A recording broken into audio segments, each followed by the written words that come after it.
ఈ నెల 16వ తేదీ నుంచి ఏప్రిల్ 23వ తేదీ వరకు కుజుడు కుంభరాశిలో సంచారం చేయబోతున్నాడు. ఈ రాశి వారికి కుజుడికి శత్రుక్షేత్రం పైగా తనకు పరమశత్రువైన శనీశ్వరుడితో కలిసి ఉండడం జరుగుతుంది. ఈ రెండు గ్రహాల కలయిక సాధారణంగా కొన్ని రాశుల వారికి జీవితాల్లో తీవ్రస్థాయి కష్ట నష్టాలను సృష్టిస్తుంది. కానీ ఈసారి మాత్రం 6 రాశుల వారికి వృత్తి, ఉద్యోగాల పరంగా, ఆర్థిక పరంగా బాగా మేలు జరుగుతుంది. అయితే ఆ రాశులేవో తెలుసుకుందాం. మేషం. ఈ రాశి వారికి రాశాధిపతి కుజుడితో లాభాధిపతి శనీశ్వరుడికి యుతి ఏర్పడడం వల్ల అనేక విధాలైన ఆర్థిక లాభాలు లభిస్తాయి. వీరికి పట్టిందల్లా బంగారం అవుతుంది. ఏ ప్రయత్నం చేసినా బాగా కలిసి వస్తుంది. ఆదాయ మార్గాలు కూడా విస్తరిస్తాయి. ఉన్నత స్థాయి వ్యక్తులతో లాభదాయక పరిచయాలు కూడా ఏర్పడతాయి.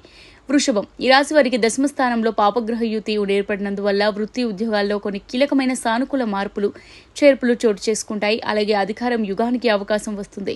కన్య. ఈ రాశి వారికి 6వ స్థానంలో కుజుల సంచారం విపరీత రాజయోగాన్ని ఇస్తుంది. దీనివల్ల వీరి జీవితం అన్ని విధాలుగా రాజులాగా గడిచిపోతుంది. ధనుస్సు.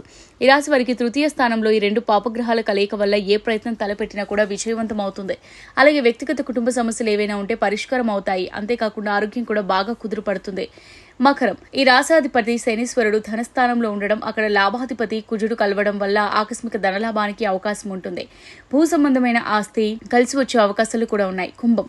ఈ రాశికి నాదుడైన శనీశ్వరుడితో కుజుడి కలయిక వల్ల కొన్ని కీలకమైన వ్యక్తిగత కుటుంబ సమస్యలను పట్టుదలగా పరిష్కరించుకోవచ్చు.